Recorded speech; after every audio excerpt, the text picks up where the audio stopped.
ربي يسر ولا تعسر وتمم بالخير وبك نستعين يا فتاح.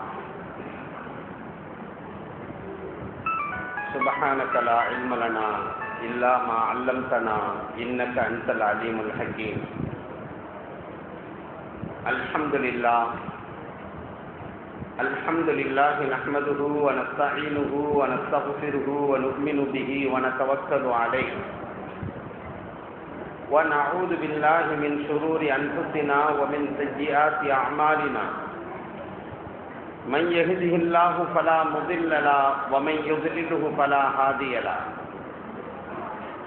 ونشهد أن لا إله إلا الله وحده لا شريك له ونشهد أن سيدنا مولانا محمدا عبده ورسوله. أما بعد، فقد قال الله تعالى في القرآن العظيم الفرقان المجيد: أعوذ بالله السميع العليم من الشيطان الرجيم بفضل بسم الله الرحمن الرحيم. فليضحكوا قليلا وليبكوا كثيرا جزاء بما كانوا يكسبون.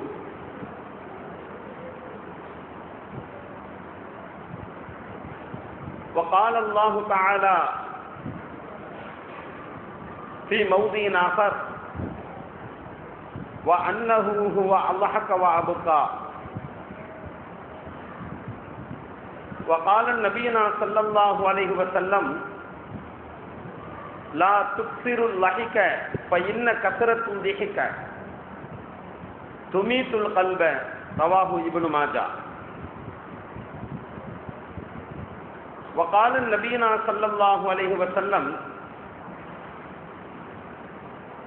حرمت النار على عين دمعت من خشية الله. رواه البخاري والمسلم. وقال نبينا صلى الله عليه وسلم: ليس المؤمن بالسعان ولا باللعان ولا الفاحش ولا البذيء. رواه الترمذي. அளவற்ற அருளாளனும் நிகரற்ற அன்புடையோனுமாகிய எல்லாம் வல்ல அல்லாஹுவின் திருநாமம் போற்றி ஆரம்பம் செய்கின்றேன். அகிலத்திற்கு ஒரு அறுகுடையாக வந்துதித்த அன்னலம் பெருமானார் ரசூலை கரீம் ஸல்லல்லாஹு அலைஹி வஸல்லம் அவர்கள் மீதும், அவர்களை பின்பற்றி ஒழுகிய உத்தம சத்திய சஹாபாக்கள், தாபியன்கள், சபா தாபியன்கள் மற்றும் இங்கு குழுமி இருக்கக்கூடிய நம் அனைவர்கள் மீதும் அல்லாஹுவின் அருளும் ரஹ்மத்தும் கிருபையும் என்றென்றும் உரித்தாகட்டுமாக. ஆமீன். அஸ்ஸலாமு அலைக்கும் வரஹ்மத்துல்லாஹி தஆலா வபரகாத்துஹு. கண்ணியத்திற்குரிய அல்லாஹுவின் நல்லடியார்களே, பெரியோர்களே, தாய்மார்களே, சகோதர சகோதரிகளே,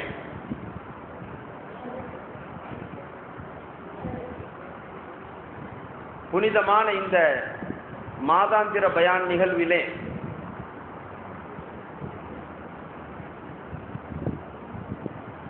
நபிகள் பெருமானார் ஸல்லல்லாஹு அலைஹி வஸல்லம் அவர்கள் அழுத தருணங்களும்,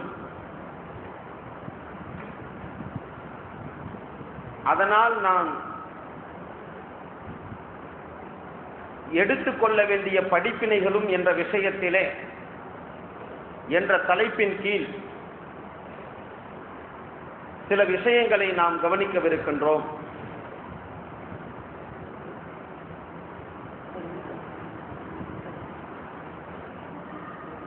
அல்லாஹு தஆலா மனிதனை படைத்து அந்த மனிதன் சில உணர்வுகளை வைத்திருக்கின்றான். மனிதன் அந்த உணர்வுகளை வெளிப்படுத்துவது இருக்கின்றதே, அது ஷரியத்திற்குட்பட்ட முறையிலே வெளிப்படுத்தப்படுமேயானால் அது ஆரோக்கியமாக கருதப்படும். மனிதனுடைய உடல் எப்படி ஆரோக்கியமாக இருக்க வேண்டுமோ அதே போன்று அவனுடைய மனோபாவமும் ஆரோக்கியமாக இருக்க வேண்டும், மனநிலையும் ஆரோக்கியமாக இருக்க வேண்டும்.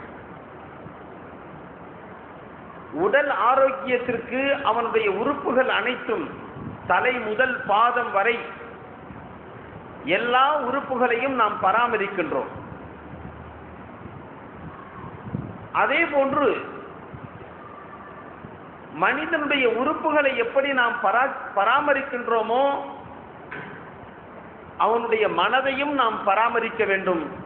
மனதை பராமரிக்கக்கூடிய விதம் என்னவென்று சொன்னால் அதனுடைய உணர்வுகளை நாம் பராமரிக்க வேண்டும். மனிதனுடைய உணர்வுகளில் சந்தோஷம், துக்கம், கவலை இதெல்லாம் இயல்பான ஒரு உணர்வுகளாக இருக்கின்றது. இந்த சந்தோஷம், துக்கம், கவலை என்ற உணர்வுகளுடைய வெளிப்பாடு எப்படி இருக்கும் என்று சொன்னால் அழுகை, சிரிப்பு, மகிழ்ச்சி போன்ற அந்த வெளிப்பாடுகள் விதத்தை அதை ஷரியத்தினுடைய முறைப்படி மனிதன் அமைத்துக் கொண்டானே ஆனால் அந்த அழுகையை, அந்த சிரிப்பை, அந்த மகிழ்ச்சியை, அந்த துக்கத்தை மனிதன் ஷரியத்தினுடைய அமைப்பிலே வைத்துக் கொண்டானே ஆனால் அதுதான் அவன் உள்ளத்தை தூய்மைப்படுத்தி விட்டான், அதை செவ்வனே ஆக்கி கொண்டு விட்டான் என்று விளங்க முடியும் கண்ணியத்திற்குரியவர்களே. ஆனால் அதே நேரத்திலே அந்த உணர்வுகள் வெளிப்படும் பொழுது அந்த அழுகையாக இருப்பினும் சரி, அது துக்கமாக இருப்பினும் சரி, அது சிரிப்பாக, மகிழ்ச்சியாக எதுவாக இருந்தாலும் சரி, அதை தடுப்பது என்பது ஒருபோதும் அனுமதிக்கப்பட்டது அல்ல. அழுகை வந்ததென்று சொன்னால் அழுதுவிட வேண்டும், சிரிப்பு வந்ததென்று சொன்னால் சிரித்து விட வேண்டும், துக்கம் வந்ததென்று சொன்னால் அதை வெளிப்படுத்தி விட வேண்டும். ஆனால் அந்த அழக்கூடிய முறை, சிரிக்கக்கூடிய முறை, துக்கத்தை வெளிப்படுத்தக்கூடிய முறை ஷரியத்தினுடைய விதத்தின் பிரகாரம் இருக்குமேயாயின் அது அல்லாஹ்விற்கு மிக பொருத்தமானதாக ஆகிவிடும். அதனால்தான் அந்த துக்கத்தை, அந்த உணர்வை அடக்கி வைத்து விட்டோம் என்று சொன்னால் எந்த ஒரு மனிதனும் அந்த உணர்வை வெளிப்படுத்தாமல் அவன் தன்வசம் அப்படியே முடக்கி வைத்து விட்டான் என்று சொன்னால் மென்டல் இல்னஸ் என்று சொல்லக்கூடிய, மென்டல் இல்னஸ் என்று சொல்லக்கூடிய மனோநோய், மனோ தத்துவ ரீதியான வியாதி அவனுக்கு வந்து அவனை சிரமப்படுத்திவிடும் என்பதனாலே ஷரியத் அதை வெளிப்படுத்து என்று சொல்கின்றது. அந்த மனோநோய் உனக்கு ஏற்படக்கூடாது என்பதனால் அதை நீ வெளிப்படுத்து, ஆனால் வெளிப்படுத்தக்கூடிய முறை ஷரியத்தின் பிரகாரம் அமைத்துக்கொள் என்ற அடிப்படையை விளக்கி காட்டுகின்றது கண்ணியத்திற்குரியவர்களே. உணர்வுகளை வெளிப்படுத்தக்கூடிய விதத்திலே மற்ற எல்லா படைப்பினங்களும் வெளிப்படுத்தும். ஆனால் மனித சமுதாயம் வெளிப்படுத்தக்கூடிய அந்த உணர்வுகளை வெளிப்படுத்தக்கூடிய வகையை முழுமையாக பெற்றிருக்கின்றான். அழுக வேண்டும் என்று சொன்னாலும் தெளிவாக அழுது விடுவான். அவன் அழுவது பிறருக்கு புரியும். சிரிக்க வேண்டும் என்று சொன்னாலும் தெளிவாக சிரித்து விடுவான். அவன் சிரிக்கக்கூடிய முறை, விதம் எல்லோருக்கும் புரியும். துக்கத்தை வெளிப்படுத்தக்கூடிய முறை என்று சொன்னால் அதையும் தெளிவாக செய்து விடுவான். அது எந்த படைப்பினத்திற்கும், மனிதனை தவிர வேறு எந்த படைப்பினத்திற்கும் அல்லாஹு தாலா அதை வழங்கவில்லை என்பதை நாம் கவனத்தில் கொள்ள வேண்டும் கண்ணியத்திற்குரியவர்கள். ஆனால் அதே நேரத்திலே அந்த துக்கத்தை, அந்த நிலையை அனைத்திற்கும் ஒரு கட்டுப்பாடு உண்டு என்பதை நாம் விளங்கிக் கொள்ள வேண்டும். பெருமானார் ஸல்லல்லாஹு அலைஹி வஸல்லம் அவர்கள் அறிவிக்கக்கூடிய ஹதீஸ் இப்னு ஹிப்பானிலே இடம்பெற்றிருக்கின்றது. மா கல்ல வ கஃபா கைரும் மிம்மா கசுர. பெருமானார் ஸல்லல்லாஹு அலைஹி வஸல்லம் அவர்கள் சொன்னார்கள், எந்த ஒரு நிலைக்கும், எந்த ஒரு உணர்வுக்கும், எந்த ஒரு செயல்பாட்டுக்கும் அளவுக்கு அதிகமாக ஆகுவதை விட அளவாக இருப்பது என்பது அது சிறந்தது, அதுதான் போதுமானதுமாகும் என்று பெருமானார் ஸல்லல்லாஹு அலைஹி வஸல்லம் அவர்கள் சொல்வார்கள். மா கல்ல வ கஃபா, எந்த ஒன்றும் குறைவாகவும் இருக்க வேண்டும், அது போதுமான அளவும் இருக்க வேண்டும். இந்த அளவிற்கு குறைவாக இருக்கக்கூடாது, அது போதிய அளவாக இருக்க, அதாவது அது பத்தவில்லை என்று சொல்லக்கூடிய விதத்திலே இருக்கக்கூடாது. சிரிக்கின்றான், மனதை விட்டு சிரித்து விட வேண்டும். சிரிப்பை அடக்கி வைத்துக் கொண்டு அந்த சிரிப்பை வெளிப்படுத்தாமல் இருந்தான் என்று சொன்னாலும் அதுவும் அவனுடைய உடல் நலத்திற்கு தீங்கு விளைவிக்கக்கூடியது. ஆனால் அதே நேரத்திலே சிரிப்பை வெளிப்படுத்தக்கூடிய வகையிலே விகாரமாக சிரிக்க முற்பட்டு விட்டான் என்று சொன்னால் அதுவும் தீங்கை ஏற்படுத்திவிடும். அதனால் தான் பெருமானார் ஸல்லல்லாஹு அலைஹி வஸல்லம் அவர்கள் ஒரு ஹதீஸ் ஷரீஃபிலே சொல்லி காட்டும் பொழுது, எந்த ஒரு மனிதன் அதிகமாக சிரிக்கின்றானோ, லா துக்ஸிருல் வஹிக, சிரிப்பை அதிகப்படுத்துவானோ எப்பொழுது பார்த்தாலும் சிரித்துக் கொண்டே இருப்பான், வெடி சிரிப்புடன் இருப்பான், எல்லா நிலையிலும் சிரிப்பான் என்ற விதத்தில் ஒருவன் இருக்கின்றான் என்று சொன்னார். ஆனால் சிரிப்பதற்கு அளவு இருக்கின்றது. ஆனால் அதே நேரத்திலே சிரித்த முகமாக இருப்பதற்கு மார்க்கம் தடை செய்யவில்லை. எல்லா நேரத்திலும் சிரித்த முகமாக இருக்க வேண்டும். ஆனால் சிரிப்பதற்கு அளவு இருக்கின்றது. சிரிப்பென்பது மிகைத்து விடுமையானால் துமீத்துல் கல்ப, கல்பை மரணிக்க செய்துவிடும் என்று பெருமானார் ஸல்லல்லாஹு அலைஹி வஸல்லம் அவர்கள் சொல்லி காட்டுவார். ஆக ஒரு முஃமினுடைய நல்ல பண்பு அவன் சிரிக்க முற்பட வேண்டும். அதே நேரத்திலே அளவாக அதை வைத்துக் கொள்ள வேண்டும். தேவைக்கேற்ப அவன் சிரிக்க வேண்டும். ஆனால் இன்முகத்துடன் இருப்பது இருக்கின்றதே, சிரித்த முகத்துடன் இருப்பது என்பது இருக்கின்றதே, அது எல்லா நேரத்திற்கும் அவனுக்கு பொருந்தும், அது சுன்னத்தாகும் என்ற விஷயத்தை நபி ஸல்லல்லாஹு அலைஹி வஸல்லம் அவர்கள் சொல்லி காட்டும் பொழுது அதை நாம் கவனத்தில் கொள்ள வேண்டும் கண்ணியத்திற்குரியவர்களே. அதே போன்றுதான் கோபமும் கூட. கோபத்தை வெளிப்படுத்தக்கூடிய விதம், எந்த இடத்திலே கோபத்தை வெளிப்படுத்துவது ஹலாலாக இருக்குமோ அந்த இடத்திலே கோபத்தை வெளிப்படுத்தி விட வேண்டும். கோபம் என்பது ஷைத்தானுடைய செயல்பாடு என்று ஷரியத்து சொல்லி காட்டுகின்றது. ஷைத்தானுடைய தூண்டுதலாகும் என்று ஷரியத்து கோபத்தை பற்றி சொல்லி காட்டுகின்றது. ஆனால் அதே நேரத்திலே ஒரு இடத்திலே ஒரு தீமை நடைபெறுகின்றது என்று சொன்னால் அங்கு ஷரியத் கோபத்தை ஷைத்தானுடைய தன்மை என்று சொல்லுகின்றது என்று பார்த்து சிரித்துக் கொண்டு செல்வது இருக்கின்றது. இது முட்டாள்தனம் என்றும் ஷரியத்து சொல்லி காட்டுகின்றது.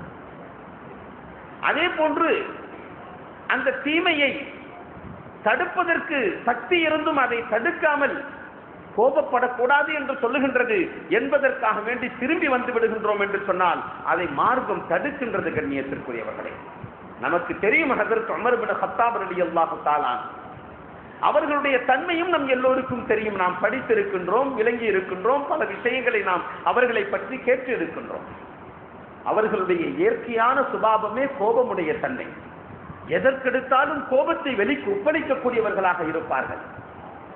இஸ்லாத்திற்கு முன்பதாக அதே கோபத்தை அல்லாஹ்வுடைய கோபத்தை வரவழைக்கக்கூடிய விதத்திலே பயன்படுத்திக் கொண்டிருந்தார்கள். இஸ்லாத்தை தழுவியதற்கு பிறகு அல்லாஹ்வுடைய பொருத்தத்தை வரவழைக்கக்கூடிய விதத்திலே கோபத்தை பயன்படுத்தக்கூடியவர்களாக இருந்தார்கள். இரண்டு நிலைகளிலும் அவர்கள் கோபத்தை காண்பித்தார்கள். கோபம் என்ற அந்த உணர்வை ஷரியத் கூடாது என்று சொல்லுகின்றது. ஆனால் எந்த இடத்திலே அது ஆகுமாக்கப்பட்டதோ, எந்த இடத்திலே அதை வெளிப்படுத்த வேண்டுமோ அந்த இடத்திலே நீ வெளிப்படுத்து என்று ஷரியத்து சொல்லி காட்டுகின்றது. அதுதான் ஹஜ்ரத் உமர் இப்னு கத்தாப் ரலியல்லாஹு தஆலா அன்ஹு அவர்களுடைய நிலையில் ஏற்பட்டது என்பதை நாம் கவனத்தில் கொள்ள வேண்டும் கண்ணியத்திற்குரியவர்களே. அதனால்தான் மேற்பட்ட ஹதீஸிலே பெருமானார் ஸல்லல்லாஹு அலைஹி வஸல்லம் அவர்கள் சொல்லி காட்டும் பொழுது லைஸல் முஃமினு பித்தஆன், மூமின் என்னக்கூடியவன் பிறரை காயப்படுத்தக்கூடியவனாக ஒருபோதும் இருக்க மாட்டான். வலா பில்ஆனின், பிறரை சபிக்கக்கூடியவனாக ஒருபோதும் இருக்க மாட்டான். வலா ஃபாஹிஷ, பிறருடைய மனம் கஷ்டம் படக்கூடிய அசிங்கமான வார்த்தைகளை பேசக்கூடியவனாக மூமின் இருக்க மாட்டான். வலா பதி, அருவருப்பான வார்த்தைகளை மூமின் பேச மாட்டான் என்று பெருமானார் ஸல்லல்லாஹு அலைஹி வஸல்லம் அவர்கள் சொல்லக்கூடிய ஹதீஸை நாம் கவனத்தில் கொண்டு கோபத்தை வெளிப்படுத்தும் போதும் அந்த இடத்திலே ஒரு நிதானம் தேவை என்பதை நாம் விளங்கிக் கொள்ள வேண்டும் கண்ணியத்திற்குரியவர்களே. தபூக் யுத்தத்தின் போது பெருமானார் ஸல்லல்லாஹு அலைஹி வஸல்லம் அவர்களுடன் அறிவிப்பு செய்ததற்கு பிறகு எல்லா சஹாபாக்களும் புறப்பட்டு விட்டார்கள். சிலர் நிர்பந்தத்தின் காரணமாக தங்கிவிட்டார்கள். ஆனால் நிர்பந்தம் இல்லாமலே சில பேர்கள் தங்கினார்கள். அதில் காப் ரலியல்லாஹு தஆலா அன்ஹு அவர்களும் ஒருவர். தபூக் யுத்தத்தின் போது பெருமானார் ஸல்லல்லாஹு அலைஹி வஸல்லம் அவர்கள் புறப்பட்டு விட்டார்கள். அவர்களுடன் சேர்ந்து புறப்பட வேண்டிய காப் ரலியல்லாஹு தஆலா அன்ஹு அவர்கள் எந்தவித காரணமும் இல்லாமல் புறப்படவில்லை, தங்கிவிட்டார்கள். இதன் காரணமாக கோபம் கொண்ட பெருமானார் ஸல்லல்லாஹு அலைஹி வஸல்லம் அவர்கள் சில நாட்கள் அவர்களிடத்திலே பேசாமல் தான் இருந்தார்களே ஒழிய அவர்களுக்கென்று இஸ்லாத்தை விட்டு வெளியே போய்விடும் அளவிற்கு அல்லது அவர்களை உதாசீனப்படுத்தக்கூடிய அளவிற்கு அல்லது அவர்களை மனிதனுடைய தரத்திலிருந்து கம்மியாக்க விடக்கூடிய அளவிற்கு அவர்களுடைய கோபம் வெளியாகவில்லை கண்ணியத்திற்குரியவர்களே. அதே போன்று நமக்கெல்லாம் தெரியும் இஃப்க் என்று சொல்லக்கூடிய சம்பவம். ஹஜ்ரத் ஆயிஷா ரலியல்லாஹு தஆலா அன்ஹா அவர்கள் மீது மக்கத்து காபிர்கள் விபச்சார பழியை சுமத்தினார்கள். அந்த சம்பவம் நமக்கு தெரியும். நபி ஸல்லல்லாஹு அலைஹி வஸல்லம் அவர்களுக்கு அந்த நேரத்திலே அது அந்த விஷயம் ஒரு பெரிய கவலைக்குரிய ஒரு விஷயமாக தோன்றியது. ஆயிஷாவின் மீது கோபமும் ஏற்பட்டது. ஆனால் அந்த கோபத்தினுடைய அளவு எந்த அளவிற்கு வைத்திருந்தார்கள்? சஹீஹான ஹதீஸின் பிரகாரம் ஹஜ்ரத் அன்னை ஆயிஷா ரலியல்லாஹு தஆலா அன்ஹா அவர்களிடத்திலே பெருமானார் ஸல்லல்லாஹு அலைஹி வஸல்லம் அவர்கள் 50 நாட்கள் மட்டும் பேசவில்லை. பேச மட்டும் இல்லை, எந்த வார்த்தையும் சொன்னார்களா என்று சொன்னால் ஒருபோதும் எந்த வார்த்தையும் சொல்லவில்லை. நல்லா விளங்கிக்கிறோம். கோபத்தை வெளிப்படுத்துவது என்பது மார்க்கம் அனுமதித்த ஒரு விஷயம். பெருமானார் ஸல்லல்லாஹு அலைஹி வஸல்லம் அவர்களுக்கு ஒரு தர்ம சங்கட்டமான சூழ்நிலை ஏற்பட்டு விட்டது. அவர்களுடைய மனைவி உம்மஹாத்துல் மூமினீன் என்று சொல்லக்கூடிய மூமின்களுடைய தாயாகிய ஹஜ்ரத் ஆயிஷா ரலியல்லாஹு தஆலா அன்ஹா அவர்கள் மீதே விபச்சார பழி சுமத்தப்பட்டு விட்டது. அது தெளிவாக்கப்படவில்லை. நபிகளாருக்கு அது வெளிப்படுத்தப்படவில்லை. உண்மை நிலை தெரியவில்லை. இருப்பினும் கோபம் ஏற்பட்டதுதான். ஆனால் கோபத்தினுடைய அளவை நிதானமாக வைத்தார்கள். 50 நாட்கள் மட்டும் பேசவில்லை. அதற்கு பிறகு விஷயம் தெரிந்ததற்கு பிறகு ஆயிஷாவே இதோ வாரும் என்று சொல்லி அருகாமைக்கு சென்று அழைத்த போது ஆயிஷா ரலியல்லாஹு தஆலா அன்ஹா அவர்கள் தான் கோபப்பட்டு அண்ணல் பெருமானார் ஸல்லல்லாஹு அலைஹி வஸல்லம் அவர்களுடைய நெஞ்சின் மீது கையை வைத்து உங்களிடத்திலே நான் பேச மாட்டேன் என்று தடுத்தார்கள். என்னை தூய்மைப்படுத்திய அந்த அல்லாஹ்விற்கு முதலிலே நான் நன்றி செலுத்துகின்றேன் என்று அந்த ஆயத் இன்னல்லதீன ஜாவு பில் இஃப்கி உஸ்பத்தும் மின்கும் என்று அல்லாஹ் திருவசனத்தை அனுப்பி ஆயிஷா ரலியல்லாஹு தஆலா அன்ஹா அவர்களை தூய்மைப்படுத்தியவுடன் சஜிதாவிலே வீழ்ந்தார்களே ஒழிய அவர்களும் கணவனை இழிவாக பேசிவிடவில்லை. கோபத்தினுடைய அளவு நிதானமாக இருதரப்பிலும் இருந்தது என்பதுதான் நாம் படிப்பினை பெற வேண்டிய விஷயம். கண்ணியத்திற்குரியவர்களே, கோபம் என்பது ஒரு உணர்வு. தர்ம சங்கட்டமான சூழ்நிலை அங்கு ஏற்பட்டு விட்டது. இருப்பினும் இரு சாராரும் என்ன செய்தார்கள்? கணவனாக இருந்த பெருமானார் ஸல்லல்லாஹு அலைஹி வஸல்லம் அவர்களும் நிதானம் செலுத்தினார்கள். மனைவியாக இருந்த ஹஜ்ரத் அன்னை ஆயிஷா ரலியல்லாஹு தஆலா அன்ஹா அவர்களும் நிதானம் செலுத்தினார்கள். இருவர்களுடைய நிதானத்துக்கு மத்தியிலே அந்த கோபம் இருந்தது. அதற்கு பிறகு தெளிவுபடுத்தப்பட்டதற்கு பிறகு வாழ்க்கையில் எந்தவித பாதிப்பும் ஏற்படவில்லை. யதார்த்தமான வாழ்க்கை அவர்கள் துவங்கி விட்டார்கள். இது ஒரு மிக பெரும் படிப்பினையாக நமக்கு திகழவில்லையா? இன்று வாழ்க்கையில் இணைந்து விட்ட நாம் மனைவியினிடத்திலே ஏதாவது ஒரு பிரச்சனை ஏற்பட்டு விட்டது என்று சொன்னால், யாராவது ஏதையாவது ஒரு விஷயத்தை சொல்லிவிட்டார்கள் என்று சொன்னால், இன்று நமது நிலை என்னவாக இருக்கின்றது என்று நம்மை நாம் சிந்தனை செய்து பார்க்க வேண்டும். அப்படியா செஞ்சா மனைவியை பற்றி மாமியாரோ அல்லது நாத்தனாரோ ஏதோ ஒரு விஷயத்தை போட்டு விட்டார்கள் என்று சொன்னால், இன்று நாம் சிந்திக்காததின் காரணத்தினால், கோபத்தை கட்டுப்படுத்தாததின் காரணத்தினால் எல்லைக்கு மிஞ்சி நாம் செய்து விடுகின்றோம். இதோ உன்னை தலாக்கு விட்டு விடுகின்றேன் என்று சொல்லி தலாக்கிற்கே வந்து விடுகின்றார். கோபத்தை வெளிப்படுத்த சொல்லி ஷரியத் அனுமதி தருகின்றது. ஆனால் அந்த கோபம் மிதமிஞ்சி விட்டது என்று சொன்னால் அது ஷைத்தானுடைய நிலைக்கு உருவாக்கி விடுகின்றது என்ற அந்த நிலையை நாம் ஏன் உணர மறுக்கின்றோம்? கண்ணியத்திற்குரியவர்களே, உடனே என்ன செஞ்சிடும்? யாருடைய பேச்சாவது கேட்டுட்டு உடனே தலா. பிறகு திருட்டுத்தனம் செய்வதற்கு நாம் முற்பட்டு விடுகின்றோம். கை செய்தப்படுறான், நான் தலாக் சொல்லிட்டேன், என்னன்னு தெரியாமலே தலாக் சொல்லிட்டேன், ஏன் இப்படி செஞ்சேன்னு எனக்கு தெரியல. அதுக்கு பிறகு என்ன சட்டம்? அப்பா சட்டம்லாம் உனக்கு சாத்தியக்கூறு ஆகாது. அதுக்கு பிறகு நீ இப்படி அதற்குரிய பரிகாரத்தை தேடிக்கொள்ள வேண்டும் என்று குர்ஆன் சொல்லுகின்றது என்று சொன்னதற்கு பிறகு இதெல்லாம் இந்த காலத்துல செய்ய முடியுமாங்க ஹஜ்ரத் அப்படின்னு அப்புறம் கை செய்தப்படுறான். அதுக்கு பிறகு திருட்டுத்தனமான வாழ்க்கை, விபச்சார வாழ்க்கையை கூட துவங்குகின்ற தம்பதிகளை நாம் பார்க்கின்றோம். கண்ணியத்திற்குரியவர்களே, ஷரியத் நீ அவளிடத்திலே சேரக்கூடாது. ஒன்று திருமணம் முடித்து கொள், அல்லது அவளை தஹல்லீல் என்று சொல்லக்கூடிய பிறருக்கு திருமணம் முடித்து அதை தலாக்கு செய்ததற்கு பிறகு அதற்கு பிறகு இதா இருந்து அதற்கு பிறகு நீ திருமணம் முடி என்று குர்ஆன் சொல்லக்கூடிய இந்த விஷயத்திற்கு கட்டுப்படாமல் என்ன சொல்லுகின்றார்? நான் எங்கேயாவது வச்சு வாழ்ந்துக்கிறேன், நீங்க கண்டுக்கிறாம இருங்க அப்படின்னு சொல்லிட்டு திருட்டுத்தனமான வாழ்க்கை, விபச்சார வாழ்க்கையை துவங்குகின்றான். இது எதன் விளைவு? கண்ணியத்திற்குரியவர்களே, ஷரியத் சொன்னதல்லவா கோபத்தை வெளிப்படுத்து, ஆனால் அதற்குரிய வரைமுறை இருக்கின்றது என்று ஷரியத் சொன்னதை மறந்து விட்டதின் விளைவாக என்று தனது மனைவியையே விபச்சார வாழ்க்கையாக நடத்தக்கூடிய நிலை எதன் காரணமாக ஏற்பட்டது? அந்த கோபத்தினுடைய விளைவாக அல்லவா ஏற்பட்டது? கண்ணியத்திற்குரியவர்களே, உணர்வுகளை வெளிப்படுத்த வேண்டும் என்று ஷரியத் சொல்லுகின்றது. வெளிப்படுத்தவில்லை என்று சொன்னால் மனநோய்க்கு நீ ஆளாகி விடுவாய் என்று சொல்லி காட்டுகின்றது. இப்படி ஒவ்வொரு விஷயத்தையும் நாம் பார்க்கும் பொழுது நாம் இதில் கூட ஒரு கட்டுப்பாடு இருக்க வேண்டும் என்பதை மிக தெளிவாக விளக்கி காட்டுகின்றது. புகாரியினுடைய ஒரு ஹதீஸ், பெருமானார் ஸல்லல்லாஹு அலைஹி வஸல்லம் அவர்கள் சொன்னார்கள், ஒரு மனிதன் தவறு செய்து விட்டான் என்று சொன்னால் கூட அதிலும் உனக்கு நிதானம் தேவை, 3 நாட்களுக்கு மேல் நீ பேசாமல் இருக்க வேண்டாம் எந்த ஒரு முஃமினிடத்திலும் என்று அதற்கும் நிதானத்தை பெருமானார் ஸல்லல்லாஹு அலைஹி வஸல்லம் அவர்கள் வகுத்து தந்திருக்கின்றார்கள். கண்ணியத்திற்குரியவர்களே, ஆக கோபம் என்பதும் ஒரு உணர்வு.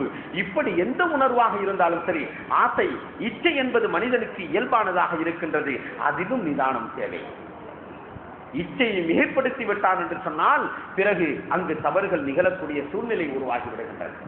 அதே போன்று ஒவ்வொரு உணர்விற்கும் ஷரியத் ஒரு வரைமுறையை வகுத்து தருகின்றது.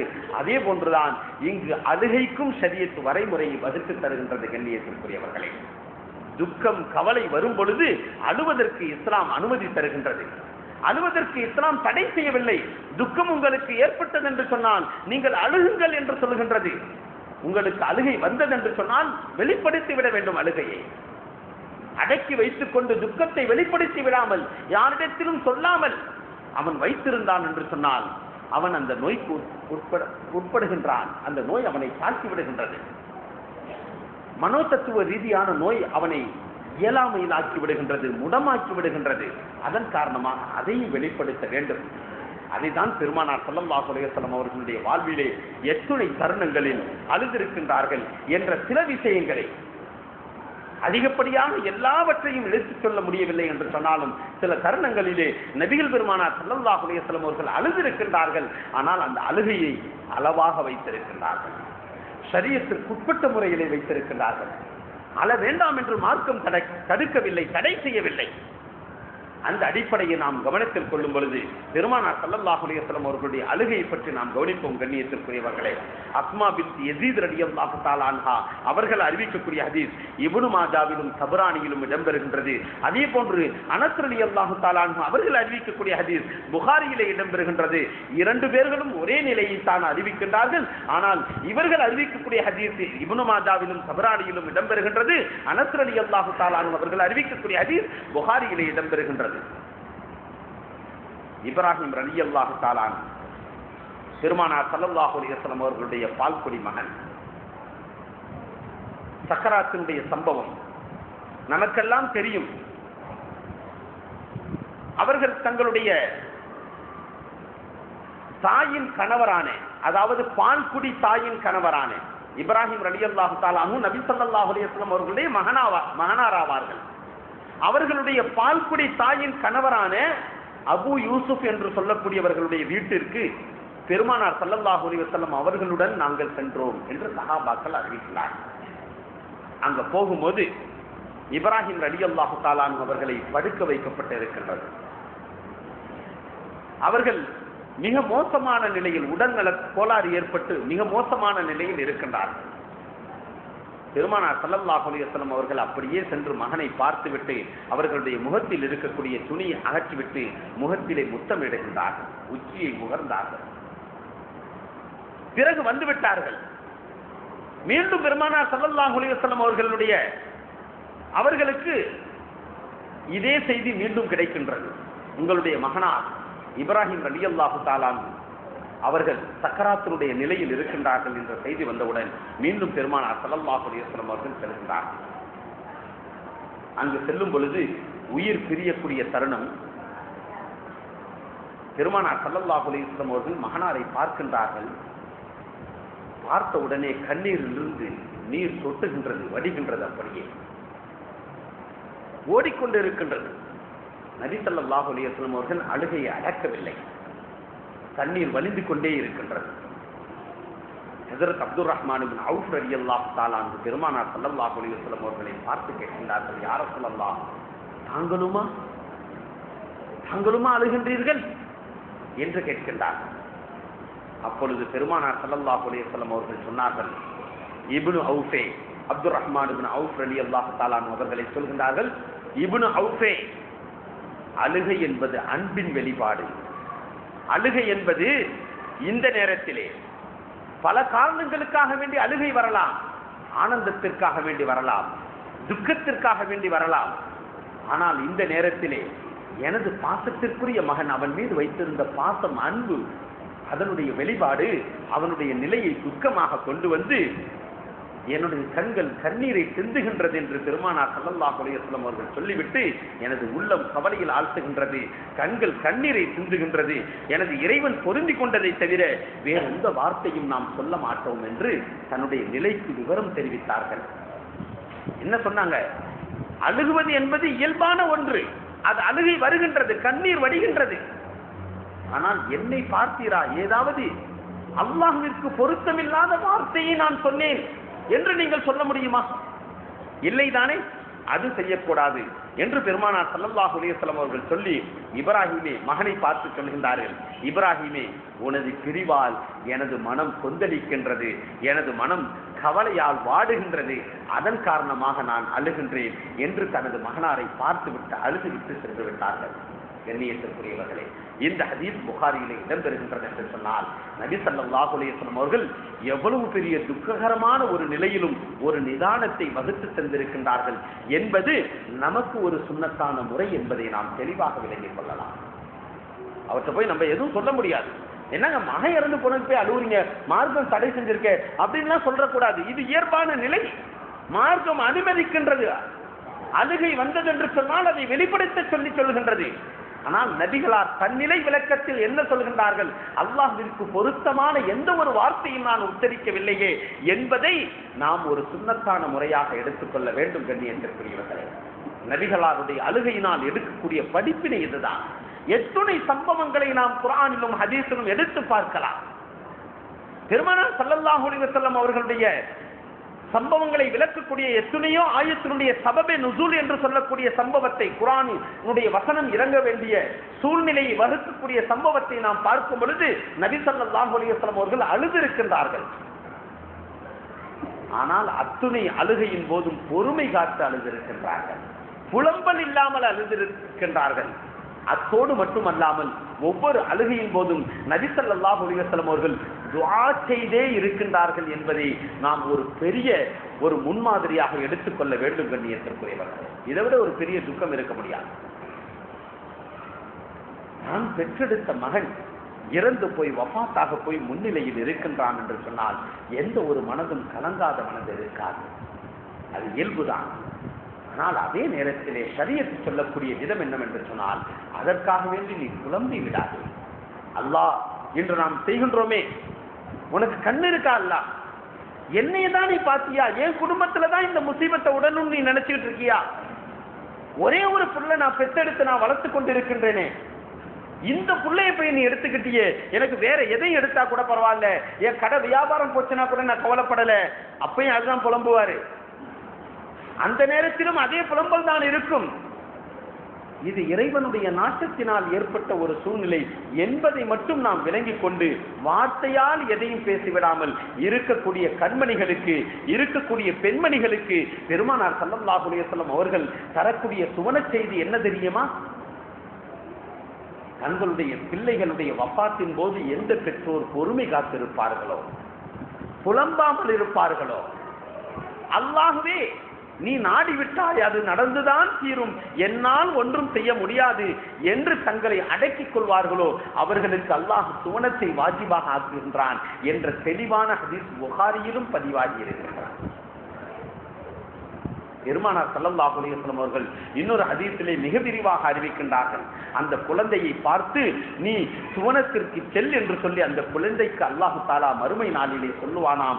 அப்பொழுது அந்த குழந்தை சொல்லுமாம், யா அல்லாஹ், நான் மட்டும் சுவனம் செல்ல மாட்டேன், என்னுடைய பெற்றோரை என்னுடன் அனுப்பி வை என்று சொல்லி அந்த குழந்தை அல்லாஹ்விடத்திலே சொல்லும் பொழுது அல்லாஹ் சொல்லுவானாம், உனது பெற்றோர் நரகத்திற்குரியவர்களாக இருக்கிறேன், அவர்கள் தீமை செய்தார்கள், அதன் காரணமாக அவர்களுக்கு நரகம் வாஜிபாகிவிட்டதே. அவர்களை நான் எப்படி அனுப்புவேன் என்று அந்த குழந்தையின் இடத்திலே சொல்லும் பொழுது அந்த குழந்தை சொல்லுமாம், அப்படி என்று சொன்னால் எங்களையும் நீ நரகத்திற்கு அனுப்பிவிடு ரப்பே என்று அல்லாஹ்விடத்திலே சொல்லும் பொழுது நீதமானாகி அந்த அல்லாஹ், கருணையுள்ளம் படைத்தவனாகிய அந்த அல்லாஹ் உடனே சொல்லுவானாம், நீங்கள் என்ன பாவம் செய்தீர்கள், உங்களை போய் நான் நரகத்திற்கு அனுப்ப நீங்கள் சுவர்க்கம் செல்ல வேண்டும், இருப்பினும் உங்களுடைய கோரிக்கையினால் உங்களுடைய பெற்றோரையும் நான் சுவனத்திற்கு அனுப்புகிறேன் என்று சொல்லி நரகத்திற்கு வாஜிபாக்கப்பட்ட அந்த பெற்றோரை அல்லாஹ் மன்னித்து, எதன் காரணமாக? பிள்ளை இறந்த தருணத்திலே புலம்பாமல் இருந்ததின் காரணமாக, பொறுத்து கொண்டதின் காரணமாக அவர்களை அனுப்பி அந்த பெற்றோர்களுடன் அந்த பிள்ளையுடன் சேர்த்து பெற்றோர்களையும் சுவனத்திற்கு அனுப்புவான் என்று பெருமானார் ஸல்லல்லாஹு அலைஹி வஸல்லம் அவர்கள் சொல்லி காட்டுகிறார்கள். அந்த ஹதீஸ் தான் இன்னொரு ஹதீஸ் புகாரியிலே இடம்பெற்றிருக்கின்றது. ஹஜ்ரத் அன்னி ஆயிஷா ரலியல்லாஹு தஆலா அன்ஹா அவர்கள் அறிவிக்கின்றார்கள், யாருடைய குழந்தை 2 குழந்தை வஃபாத்தாகி அவர்கள் பொறுமை காத்திருக்கின்றார்களோ அவர்களுக்கு சுவனம் வாஜிபாகிவிட்டது என்று நபிகளார் சொன்னபோது, யா ரசூலல்லாஹ், ஒரு குழந்தை வஃபாத்தாகி விட்டாலுமா என்று சொன்னார்கள் என்று கேட்டார்கள். அப்பொழுது ஆம் என்று பெருமானார் ஸல்லல்லாஹு அலைஹி வஸல்லம் அவர்கள் சொல்லிவிட்டு, வலவ் பிசித்தின், ஒரு குழந்தை மட்டுமல்ல, குழந்தை அபார்ஷன் ஆகிவிட்டது என்று சொன்னாலும், குழந்தை பாதி பருவத்திலே வயிற்றில் இருக்கக்கூடிய தருணத்திலே இடைநிலை காலத்திலே கீழே விழுந்து விட்டது, ஹமல் விழுந்து விட்டது என்று சொன்னாலும் அதற்கும் பொறுத்து கொண்டார்கள் என்று சொன்னால் அந்த பெற்றோர்களுக்கு சுவனம் இருக்கின்றது என்று நபிகளாரினால் நற்செய்தி சொல்லப்பட்ட ஹதீஸ் ஆயிஷா ரலியல்லாஹு தஆலா அன்ஹா அவர்கள் அறிவிக்கக்கூடிய ஹதீஸை நாம் கவனத்தில் கொள்ள வேண்டும் கண்ணியத்திற்குரியவர்கள். அதனால் பெருமானார் ஸல்லல்லாஹு அலைஹி வஸல்லம் அவர்கள் சொன்னார்கள், அழுகையிலும் நிதானம் தேவை. லைஸ மின்னா மன் வரபல் ஹுதூத, நம்மை சார்ந்தவர் அல்ல யார் அழுகும் பொழுது முகத்திலே அடித்துக் கொண்டு அழுகின்றார்களோ, கதறி கதறி அழுகின்றார்கள், கட்டுப்பாடு இல்லாமல் அழுகின்றார்கள், சட்டையை பீத்துக் கொண்டு அழுகின்றார்கள், நெஞ்சிலும் மார்பிலும் அடித்துக் கொண்டு முகத்திலே அடித்துக் கொண்டு அழுகின்றார்கள், வஷக்த ஜுயூப, ஆடையை கிழித்தெறித்துக் கொண்டு அழுகின்றார்கள்,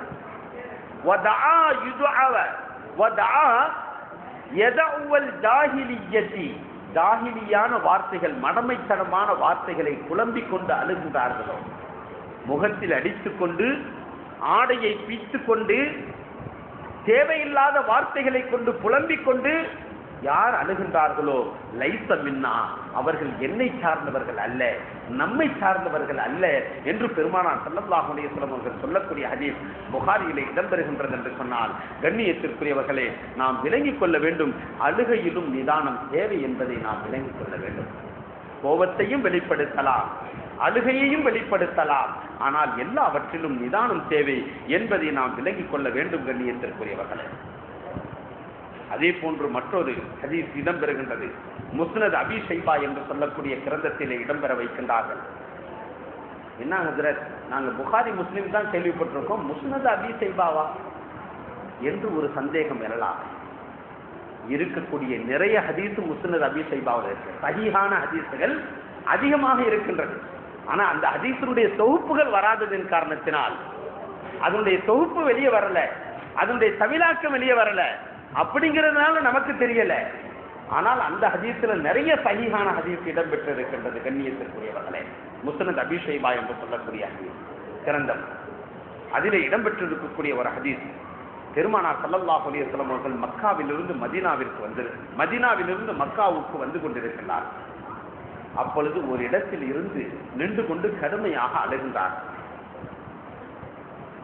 சஹாபாக்கள் பக்கத்தில் இருக்கக்கூடியவர்கள், யார சொல்லலாம், இந்த இடத்தில் நின்று கொண்டு நீங்கள் அழுகின்றீர்களே, இதற்குரிய காரணம் என்ன என்று பெருமானார் ஸல்லல்லாஹு அலைஹி வஸல்லம் அவர்களிடத்திலே கேட்கின்றார். அப்பொழுது நபி ஸல்லல்லாஹு அலைஹி வஸல்லம் அவர்கள் சொல்லி காட்டுகின்றார்கள், இந்த இடத்தில் தான் எனது தாயார் அவர்களுடைய மக்பரா இருக்கின்றது, அடக்கஸ்தலம் இருக்கின்றது, அவர்கள் அடக்கமாகி இருக்கக்கூடிய இடம் இருக்கின்றது, கபர் இருக்கின்றது என்று சொல்லுகின்றார். சொல்லிவிட்டு சொன்னார்கள், நான் இங்கு வந்தபோது அல்லாஹ்விடத்திலே 2 துஆக்களை கேட்டேன். ஒன்று, யா அல்லாஹ், எனது தாயை தியாரத்து செய்யக்கூடிய பாக்கியத்தை எனக்கு தாய் என்று கேட்டேன், அந்த துஆ ஒப்புக்கொள்ளப்பட்டது. மற்றொன்று, யா அல்லாஹ், எனது தாய்க்கு மன்னிப்பு வழங்கு என்று சொல்லி கேட்டேன், அந்த துஆ மறுக்கப்பட்டு விட்டது. என்று பெருமானார் ஸல்லல்லாஹு அலைஹி வஸல்லம் அவர்கள் சொல்லிவிட்டு அதன் காரணமாக நான் அழுகின்றேன் என்று தங்களுடைய அழுகையில் நிதானத்தையும் வைத்துக் கொண்டு அழுகின்றார்கள் என்று சொன்னார். இந்த விஷயத்தை நம்ம இந்த அளவுக்கு தான் வைக்கணும். இந்த இடத்துல நம்ம சர்ச்சைக்கெல்லாம் போகக்கூடாது. அப்ப ஏன் அல்லாஹ் தஆலா மன்னிக்க மாட்டேன்னா அப்புறம் அதுக்கு பிறகு என்ன விளக்கம் இருக்கின்றது? அவர்களுடைய தாயார்கள் பெற்றோர்கள் சொர்க்கவாசியா நரகவாசியா, அவர்கள் மூமினா இல்லையா? இந்த விஷயம் மார்க்கத்தில் தெளிவாக விளக்கப்படாததின் காரணத்தினால் இருக்கவும் செய்யலாம், இல்லாமலும் இருக்கலாம். ஆகையினால் எந்த ஒரு விஷயம் தெளிவாக விளக்கப்படவில்லையோ, தெளிவாக இருக்குங்கிறதுக்கு சில பேர் நிறைய ஆதாரங்கள் காமிக்கிறாங்க. ஆனாலும் எந்த விஷயம் ஆதாரபூர்வமாக தெளிவாக விளக்கப்படவில்லையோ அந்த விஷயத்துல நம்ம வாய் திறக்கிறதுக்கு நமக்கு எந்த அருகதையும் இல்லை, தகுதியும் இல்லை என்பதை முதலில் நாம் விளங்கிக் கொள்ள வேண்டும். ஏன்னா அல்லாஹ் எங்கேயுமே சொல்லல உன்னுடைய ஈமான அங்கீகரிக்கணும்னாக்க நீ முதல்ல இந்த விஷயத்தை விளங்கு. ஸல்லல்லாஹு அலைஹி வஸல்லம் பெற்றோர் முஸ்லீமா இருந்தாங்களா இல்லையாங்கிறத நீ கன்ஃபார்ம் பண்ணுனா தான்ப்பா உன்னுடைய ஈமான நான் அக்செப்ட் பண்ணுவேன், ஏற்றுக்கொள்ளுவேன் அப்படின்னு அல்லாஹ் எங்கேயாவது சொல்லியிருக்கானா? இல்லை. தேவையில்லாத சர்ச்சைகளில் நாம் இடம்பெறுவது இருக்கின்றதே சமயத்தில் ஈமானையே போக்கிவிடும் என்பதை ஒரு ஹதீஸ் அல்ல பல ஹதீஸின் வாயிலாக பெருமானார் ஸல்லல்லாஹு அலைஹி வஸல்லம் அவர்கள் எச்சரிக்கை செய்ததை நாம் நினைவு கூற வேண்டும். கண்ணியத்திற்குரியவர்கள், அவர்கள் முஸ்லிமாக இருக்கின்றார்கள், இல்லாமல் இருக்கின்றார்கள், அல்லாஹு ஆலம், அவனுக்கு வெளிச்சம். ரப்பு எப்படி நாடி இருக்கின்றானோ அப்படி வைத்துக் கொள்ளட்டும். என்னை ரப்பு அந்த விஷயத்தில் பணிக்கவில்லை, பேசுவதற்கு தகுதி எனக்கு என்ன இருக்கின்றது? நான் பேச மாட்டேன். அல்லாஹ் எப்படி வைத்திருக்கின்றானோ அப்படி நான் ஈமான் கொள்கிறேன் என்ற அந்த விஷயத்தில் தான் சென்றுவிட வேண்டும். இதனால் தான் பெருமானார் ஸல்லல்லாஹு அலைஹி வஸல்லம் அவர்கள் சொல்லுவார்கள், பல ஹதீஸ்களிலும் அந்த எச்சரிக்கை வந்திருக்கின்றது.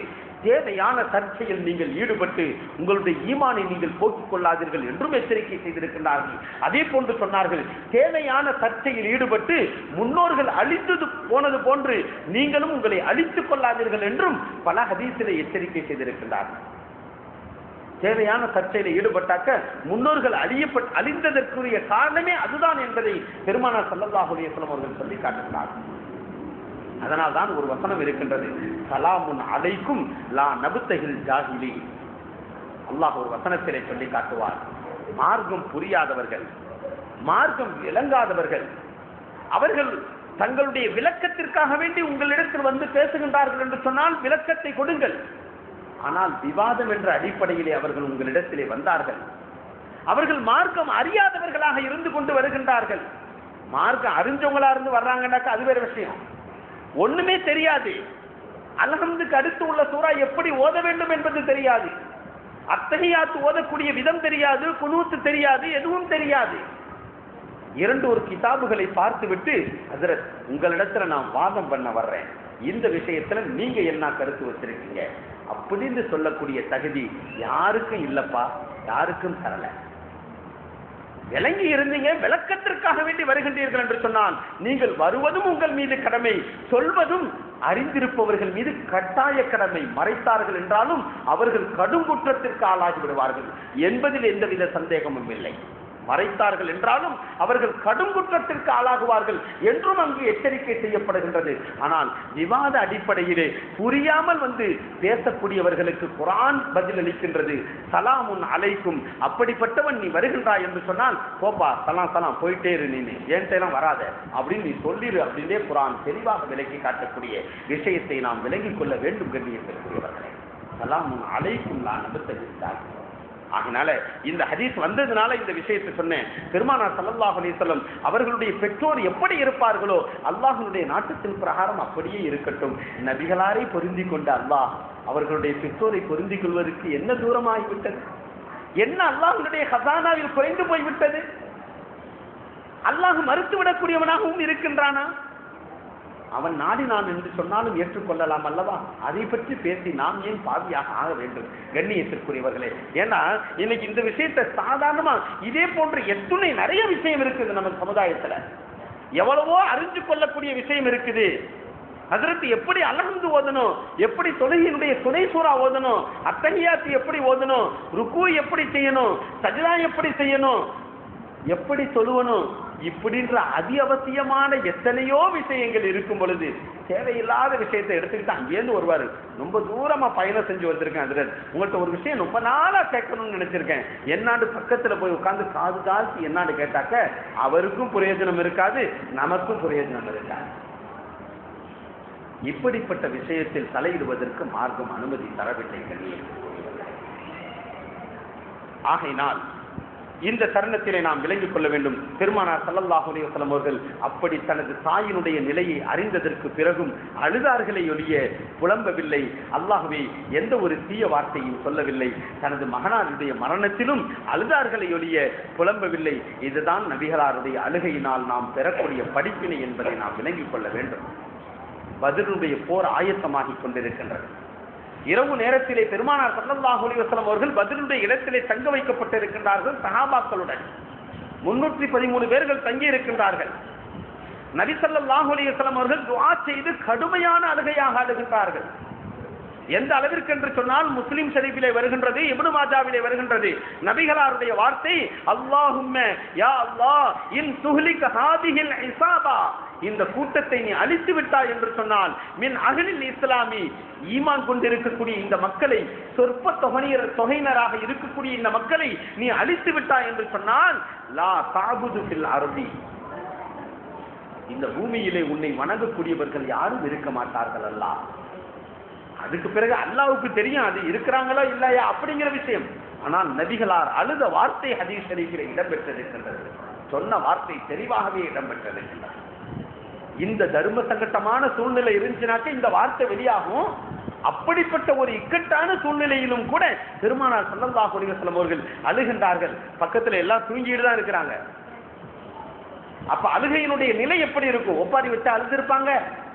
ஆனால் தேம்பி தேம்பி அழுதார்கள். ஹஜ்ரத் அபூபக்கர் சித்தீக் ரலியல்லாஹு தஆலா அன்ஹு அவர்கள் சொல்லி காட்டுகின்றார்கள், இந்த ஹதீஸை அறிவிக்கின்றார்கள். பெருமானார் ஸல்லல்லாஹு அலைஹி வஸல்லம் அவர்கள் அழுகும் பொழுது தேம்பி தேம்பி அழுதார்கள். அவர்கள் மேலே இருந்த துண்டு அவர்களையும் அறியாமல் கீழே விழுந்து விட்டது. அதை நான் எடுத்து அவர்களுடைய தோளின் மீது போட்டுவிட்டு நபி ஸல்லல்லாஹு அலைஹி வஸல்லம் அவர்களிடத்திலே சொன்னேன், யா ரசூலல்லாஹ், நாம் ஹக்கின் மீது தானே இருக்கின்றோம், சத்தியத்தின் மீது தானே நாம் இருக்கின்றோம். அல்லாஹ் நம்மை ஒருபோதும் தோல்வியுற செய்து விட மாட்டான். நபியே, தாங்கள் ஏன் தங்களை மாய்த்துக் கொண்டு இப்படி அழுகின்றீர்கள் என்று ஹஜ்ரத் அபூபக்கர் சித்தீக் ரலியல்லாஹு தஆலா அவர்கள் பெருமானார் ஸல்லல்லாஹு அலைஹி வஸல்லம் அவர்களிடத்திலே சொன்னார்கள். கண்ணியத்திற்குரியவர்களே, நமக்கு புரியாத அந்த நிலை எப்படி இருந்துச்சு அப்படின்னு. ஏன்னா நம்ம அவ்வளவு ஜாலியா உட்கார்ந்து இருக்கிறோம், அவ்வளவு சொகுசா வாழ்ந்து கொண்டு இருக்கின்றோம். இஸ்லாத்திற்கென தியாகம் செய்த அந்த காலகட்டம், அந்த நேரத்துக்கு அப்படியே போனா தெரியும்.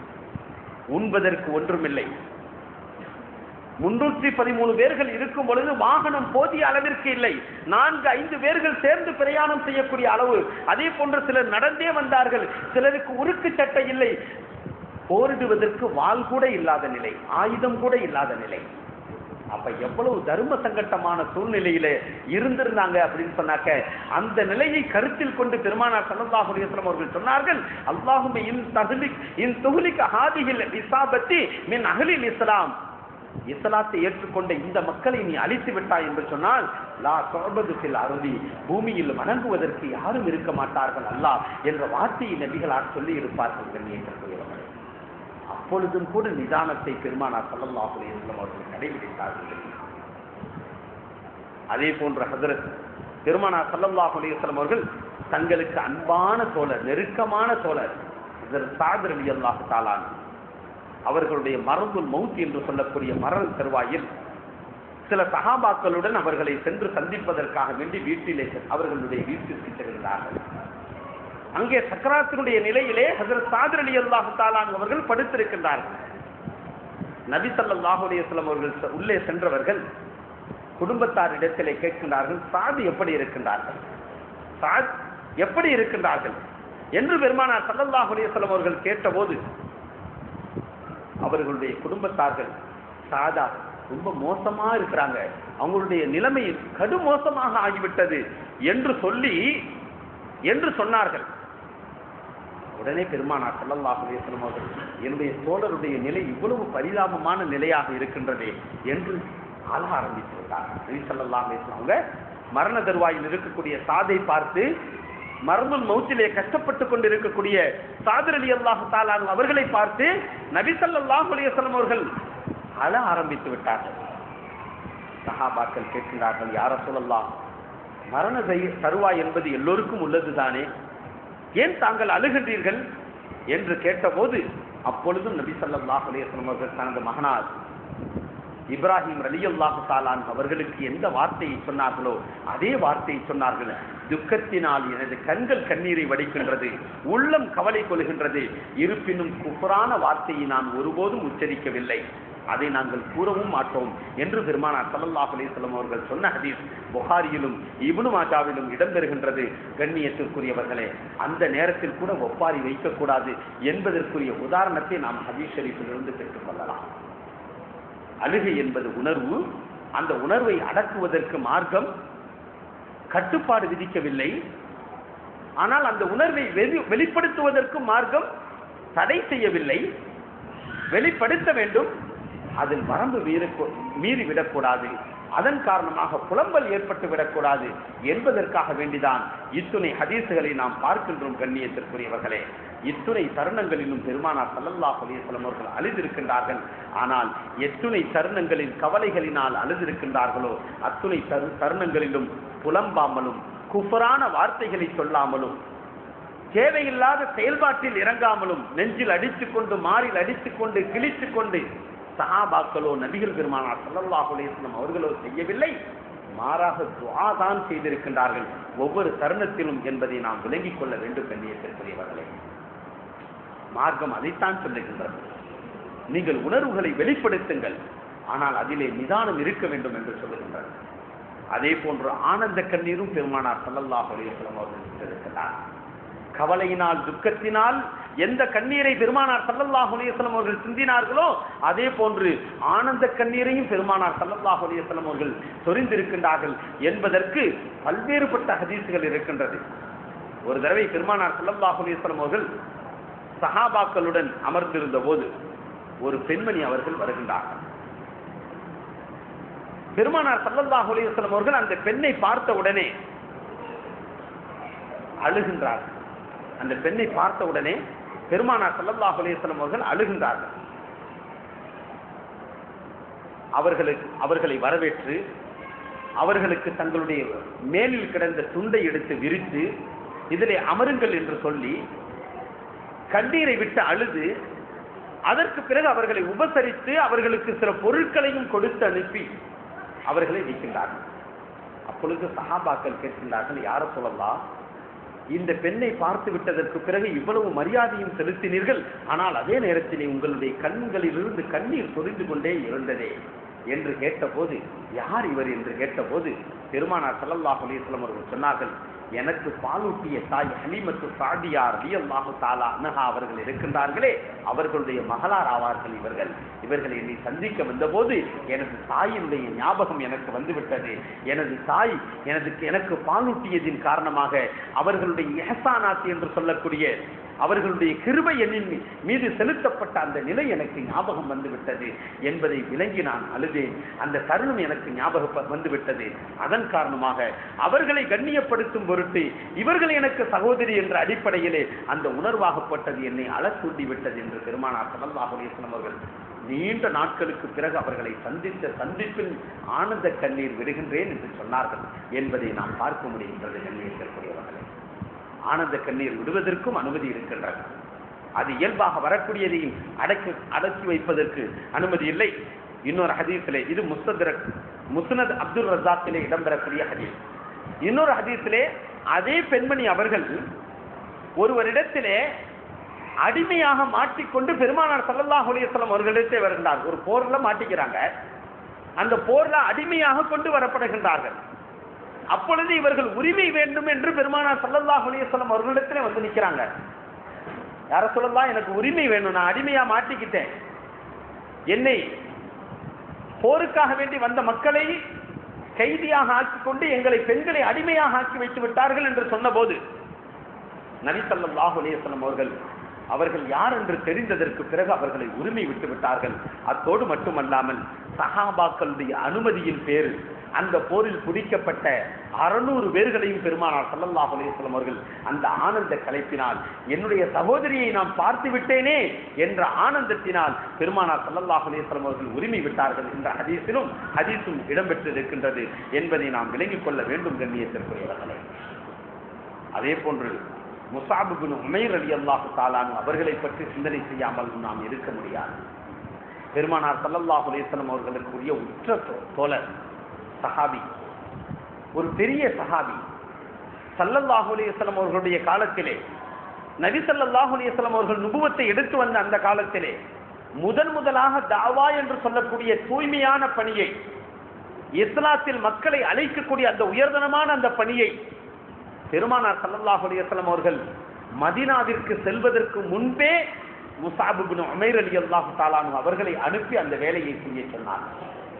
அந்த சஹாபியினுடைய நிலைமையை பார்த்து பெருமானார் ஸல்லல்லாஹு அலைஹி வஸல்லம் அவர்கள் அழுதார்.